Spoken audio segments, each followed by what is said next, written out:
meus amigos, possam os bons espíritos nos ampararem todos com as bênçãos de Jesus, para que tenhamos uma noite de bons estudos. Queremos, já se vai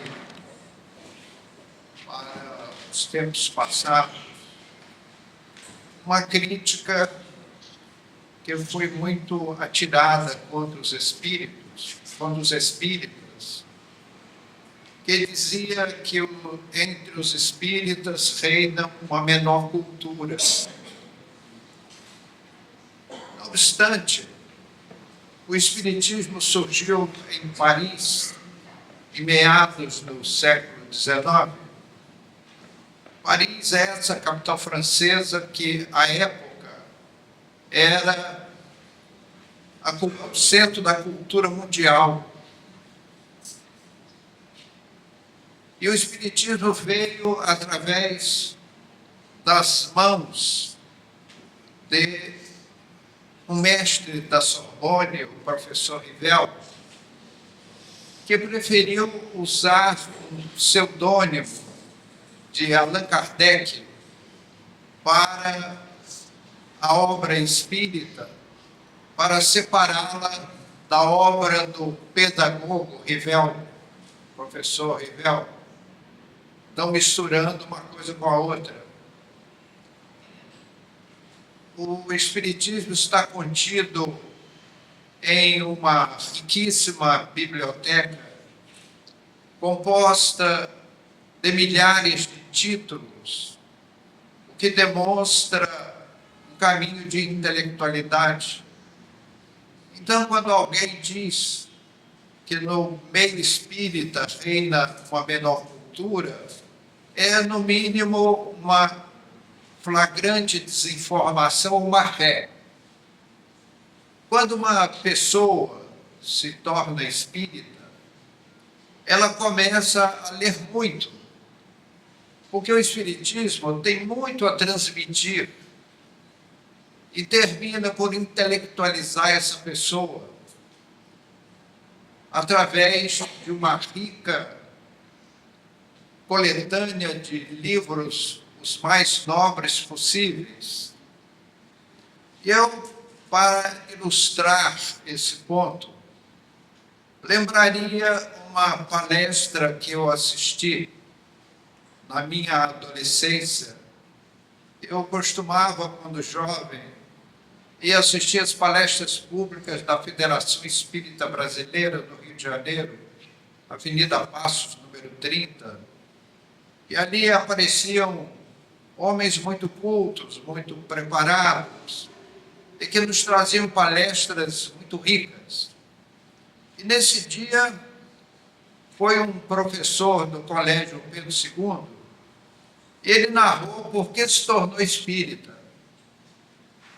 Dizia ele na sua palestra que ele residia num casarão tradicional do bairro da Tijuca, que tinha um grande pomar ao fundo e um grande jardim à frente. E a família tinha um jardineiro que cuidava de tudo durante muito tempo. E um belo dia esse jardineiro pediu as contas porque foi aprovado no concurso da Light e fez um curso de motorneiro de bonde.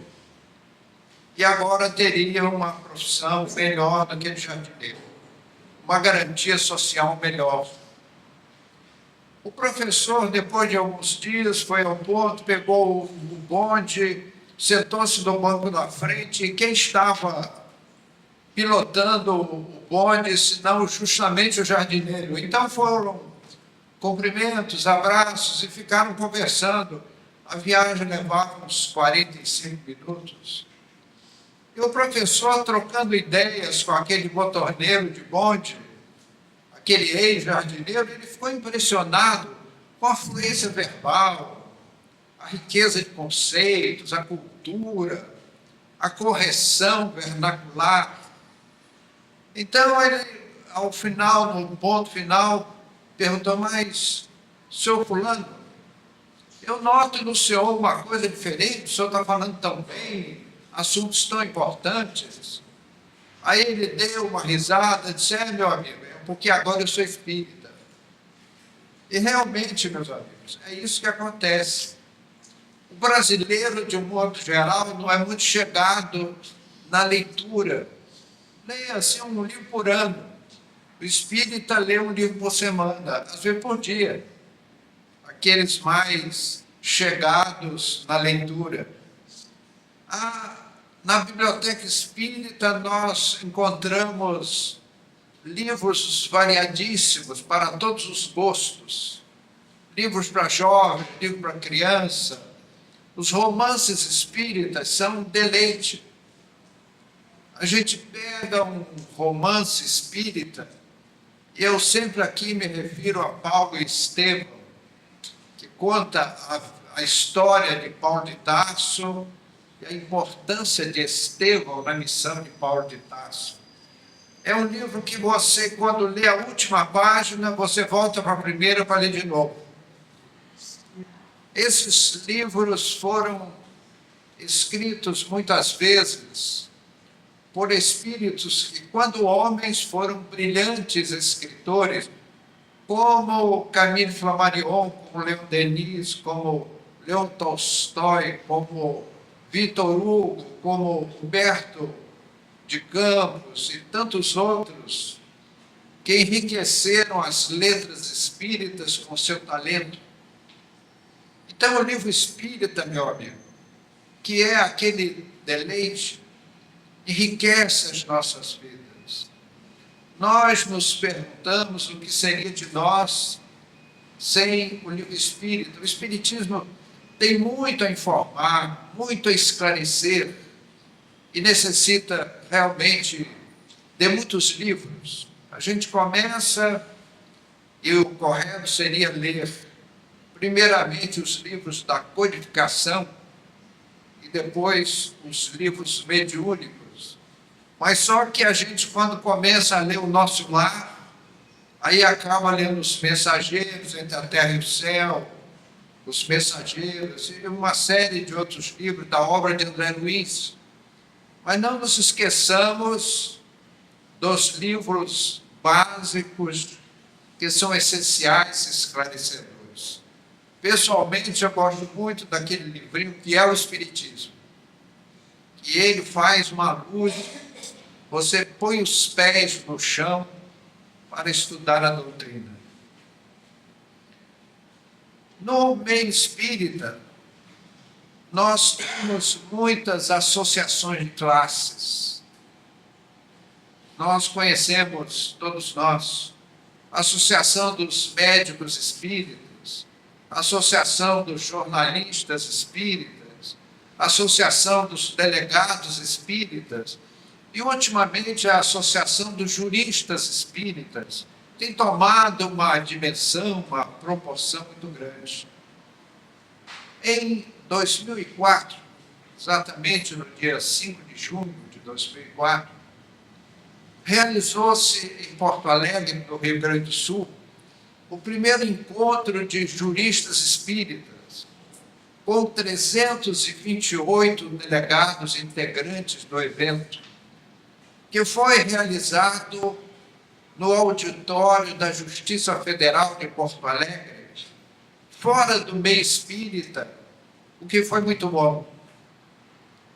Naquele interessante conclave, compareceram muitos intelectuais da área jurídica, que trouxeram temas espíritas muito interessantes, como espiritismo e direito, como justiça divina, como o processo judicial de Jesus Cristo,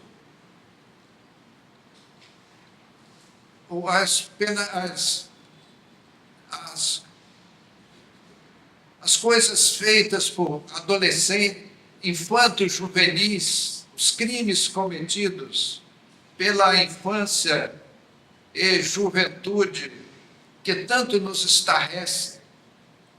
Então, esses juristas fizeram belas explanações a respeito desses temas à luz da doutrina espírita.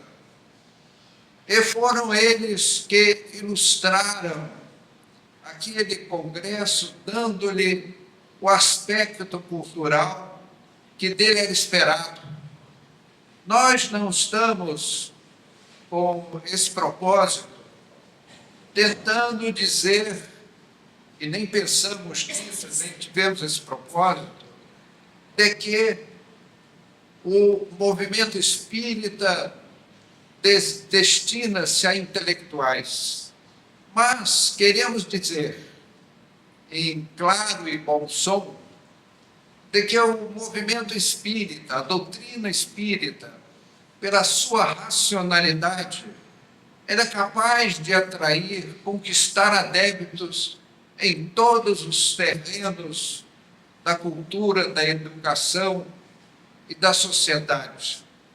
Até os intelectuais se sentem tocados e atraídos pelo movimento espírita, pela sua lógica, pela sua racionalidade, pelo seu bom senso, porque o Espiritismo faz luz em nossas vidas. Nós passamos a compreender com racionalidade, com lógica, o que estamos fazendo nesse mundo, de onde vimos, para onde iremos, o que estamos fazendo na Terra. É a grande pergunta que paira na cabeça de toda a nossa humanidade de 7 bilhões de habitantes. Pergunta-se ao indivíduo: o que você está fazendo na Terra? Como ele não sabe responder, ele passa a viver para os sentidos, para as conquistas humanas, direciona os seus dias para os interesses menores e, principalmente, ganhar dinheiro, os prazeres físicos. É o império dos sentidos em nossas vidas por falta de diretrizes espirituais. As solenidades religiosas, as teses religiosas, teóricas e puramente históricas, não preenchem os corações que buscam orientações mais seguras que a doutrina espírita oferece com bastante vigor. Então, meus amigos, o trabalho espírita é capaz de conquistar as pessoas que de boa vontade se tornam estudiosas da mensagem espírita. Como dissemos, o Espiritismo tem também em sua seara pleiades de intelectuais cujos nomes, cujos títulos nós nos recusamos citar. Mas naquele congresso espírita de Porto Alegre, aquele primeiro encontro jurídico espírita do Rio Grande do Sul, lá nós encontramos 328 delegados, promotores públicos, pedagogos, advogados, secretário da OAB, juízes, tantos intelectuais que emprestaram ao evento um ar de intelectualidade muito esperado de um conclave de jurídico espíritas. Mas, como dissemos, o Espiritismo não foi feito com exclusividade para os intelectuais, embora eles sejam com muito carinho recebidos no nosso meio espírita. Vimos com muito vigor que o Espiritismo cresce muito mais entre os homens do povo, entre os homens simples, que vão compreendendo a doutrina e fazendo a sua profissão de fé. Eu narraria para os amigos um episódio, uma experiência pessoal. Há muitos anos, eu fui convidado a fazer uma palestra num centro espírita, num bairro distante aqui de São Paulo. Lá chegando, era uma região modesta. O presidente do centro era um filho da África, um senhor negro, cabelos grisalhos, muito simples, um pedreiro. Tinha de suas mãos calejadas pelo cimento e a cal. Era um homem simples, rústico. Eu deveria começar a falar às 8 horas, e às 10 para as 8, ele abriu os trabalhos e começou a falar da personalidade de Amélie Boudet. E eu fiquei assim, pasmo, queixo caído. Como um simples pedreiro, um homem rústico e simples, fazia aqueles belos exórdios a respeito de uma nobre dama francesa que foi a esposa de Allan Kardec. Então nós ficamos assim, embevecidos. Quase dissemos àquele senhor: meu senhor, cancela a nossa palestra e o senhor continue falando. Então vejam, meus amigos, o que faz o Espiritismo pelas pessoas em termos de cultura, em termos de intelectualidade. Nós não buscamos a intelectualização espírita, a cultura espírita, com a intenção de nenhum pedantismo, de nenhuma arrogância. É aquela informação, é aquele fluido de intelectualidade que nos chega ao espírito naturalmente. E era aquilo que dizia aquele professor do colégio Pedro II, onde estudei na adolescência, sobre a razão que o levou a se tornar espírita. Ele voltou para casa depois de um dia de aulas e resolveu ir a uma livraria e comprou o Livro dos Espíritos de Allan Kardec. E começou a ler, sem nenhum compromisso. E ele foi caindo do céu na terra. Ele já tinha ouvido esta crítica, que de que os espíritas são pessoas de menor cultura. Meus amigos, não é verdade. A cultura espírita é riquíssima. Nós vemos nas livrarias espíritas os livros de filosofia, os livros sobre ciência, os livros espíritas sobre religião, sobre história, sobre poesia, sobre cultura, e assinados pelos maiores intelectuais da história, que nos trouxeram suas mensagens, debruçando-se na pena dos médiuns psicógrafos.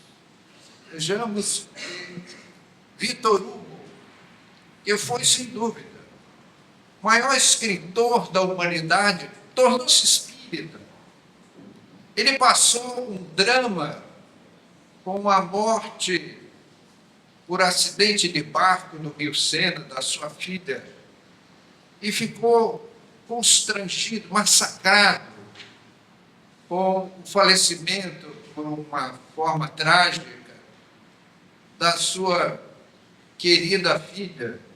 Eis que numa reunião, por acaso, surgiu uma médium, e eis que ela escreve uma carta assinada por Leopoldine Hugo para o pai, escrevendo com todos aqueles detalhes que só a família conhecia, todas aquelas características da sua personalidade.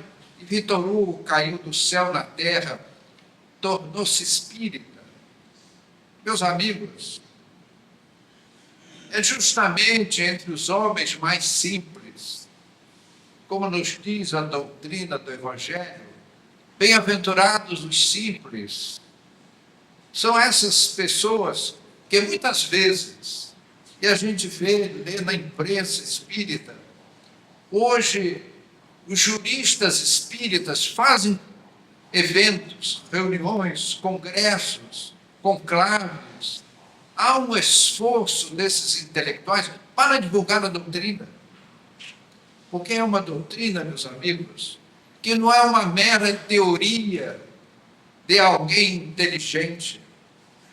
A mediunidade, meus amigos, consegue ser aquele elo de união entre os homens e os espíritos. Sempre falamos aqui de Chico Xavier. É possível admitir que aquele moço pobre, nasceu pobre, viveu pobre, morreu pobre, tem escrito 400 e tantos livros, 400 e tantos best-sellers. Uma pessoa que tinha o quarto ano da escola primária, da escolinha da prefeitura da sua cidade natal, em que a professora era professora porque sabia um pouco mais que os alunos.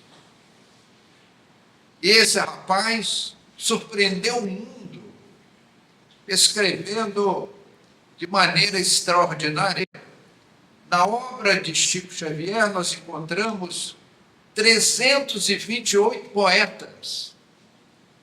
Então, eu prefiro acreditar que 328 poetas, os maiores beletristas das letras luso-brasileiras, escreveram pelo Chico Xavier, do que achar que o Chico tinha capacidade de escrever à la manière de, para gastar o francês, a maneira de 328 intelectuais, os mais brilhantes do mundo. Então, eu prefiro, na minha humildade, acreditar que Chico Xavier prestava o seu braço mecânico, mecanizado pela mediunidade, para que os espíritos escrevessem com a sua própria letra.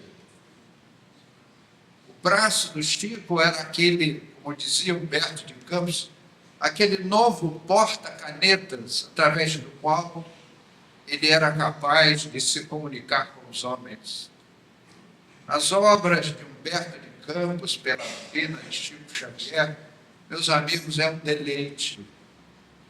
É uma delícia ler Humberto de Campos póstumo. Ele faz, como jornalista que foi, reportagens. Ele faz uma entrevista com Marilyn Monroe. E a gente descobre que Marilyn Monroe não se suicidou. Ela cometeu um equívoco. Foi um suicídio involuntário.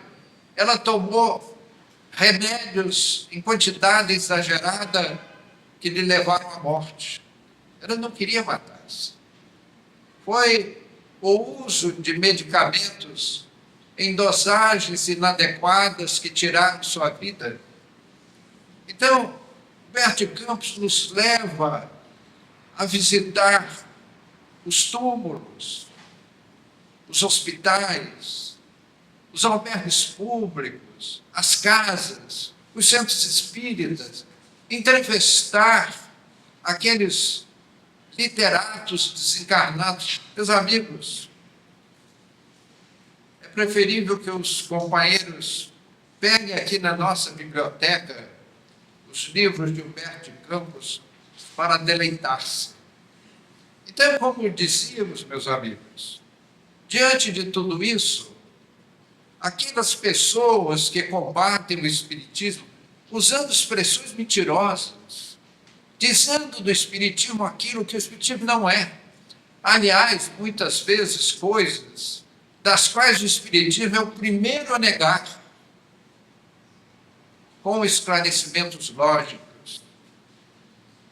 O Espiritismo tem a sua força na reforma íntima que promove junto aos seus seguidores. O homem torna-se melhor ao se tornar espírita. Ele é chamado a um voluntariado espiritual. O Espiritismo respeita aquelas pessoas que querem simplesmente comprar um livro e se deleitar na sua casa.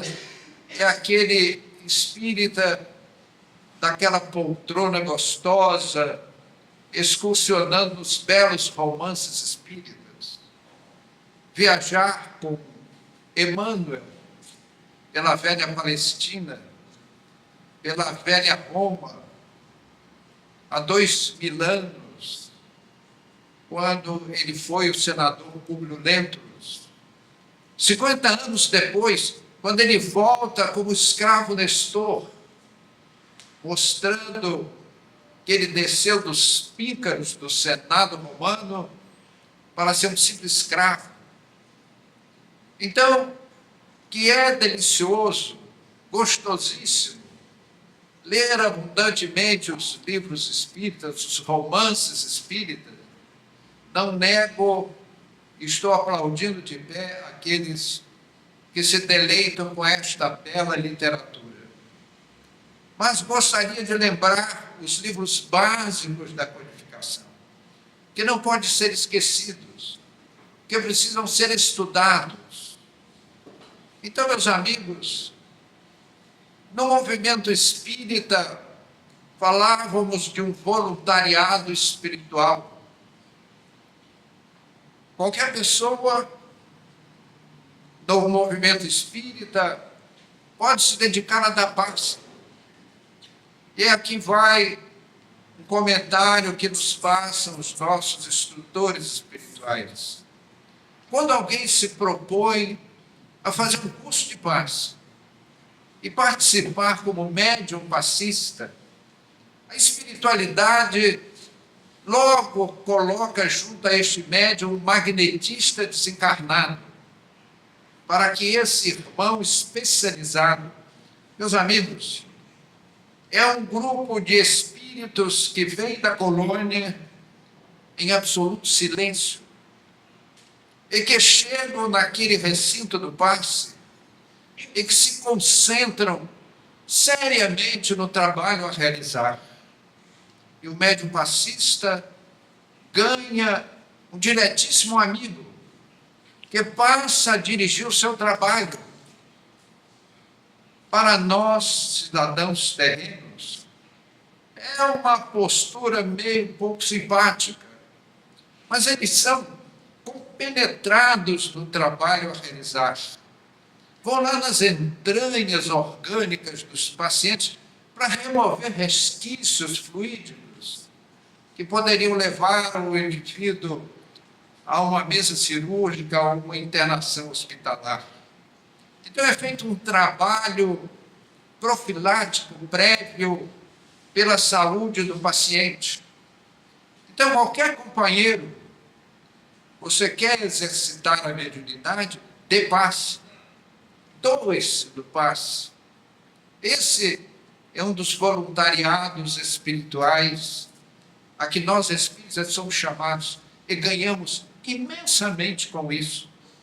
Meus amigos, todo bem vem de Deus. E o bem que nós fazemos em nome de Deus, a nós fazemos. Quando oramos por nós, é um gesto às vezes egoístico. Mas quando oramos pelo nosso próximo, engrandecemos-nos espiritualmente. Mas há aquele que prefere cuidar da biblioteca espírita para oferecer livros gratuitamente. O espiritismo não tem qualquer objetivo comercial. Mas há aquele que prefere cuidar dos livros novos para aqueles que procuram a livraria para a compra de livros novos. É também um voluntariado espírita. Aqueles que fazem o chamado atendimento fraterno. Eu nunca esqueço, há muitos anos passados, eu fui procurado por uma senhora morena, de negra cabeleira comprida, olhos escuros, e ela vinha com os olhos vermelhos de lágrimas. Tinha tido uma altercação com a filha rebelde terrível. E estava a ponto de dar cabo da vida, porque não aguentava mais a rebeldia da filha. Então ela veio e desabafou aqueles sofrimentos todos. E, meus amigos, é a caridade de ouvir, compreender, de respeitar a dor do nosso semelhante. E aquela senhora saiu muito mais calma, porque arranjou alguém para pôr para fora. É o chamado, é o voluntariado do atendimento fraterno. Aqueles que nesse voluntariado, serve o seu corpo para apaziguar os espíritos sofredores que vêm à casa espírita, muitas vezes em situação de grande desespero espiritual, de grande perturbação espiritual, e nós damos um valor imenso a esses médios incorporadores que servem de ponte para o despertar espiritual desses grandes sofredores, aos que falam, aos que escrevem, aos que proferem conferências, àqueles que são doutrinadores, são meus amigos. O voluntariado espírita tem começo e não tem fim. Nós somos chamados a participar de congressos, assistir palestras, participar de conclaves, além de ler os livros espíritas. Então, meus amigos, tudo isso o Espiritismo faz a bem da nossa humanidade. Jesus segue à frente do nosso movimento. E quando alguém vem combater o Espiritismo, está combatendo o progresso da própria humanidade e menosprezando a obra do Cristo. É por isso que nós fazemos o nosso humilde trabalho, seja onde for, lembrando sempre a mensagem do Evangelho já citada: bem-aventurados os simples. Meus amigos, se nós ficarmos lá nos bares, tomando cerveja, passeando por todos os lugares prazerosos, gozando a vida, nos perguntamos o que será do nosso amanhã espiritual. É aquela parábola dos talentos de Jesus. Então, tudo que recebemos, o corpo físico que recebemos na terra, é uma dádiva divina para nós sermos úteis a nós mesmos através do nosso semelhante. Então, meus amigos, a mensagem espírita é um convite ao coração do homem para que se alinhe com o Evangelho do Cristo, para que Jesus, esse mestre insigne, esse companheiro, esse irmão mais velho, cujas luzes, cujas expressões espirituais estamos longe de compreender. Tudo que imaginarmos da grandeza de Jesus, ele está muito além da nossa imaginação, mas caminha lado a lado conosco como um dileto amigo que nos ama, que cuida do nosso progresso e nos permite encararmos lutas titânicas para a nossa emancipação espiritual. Que Jesus nos inspire, nos guarde, nos abençoe nessa noite, que assim seja. Muito obrigado.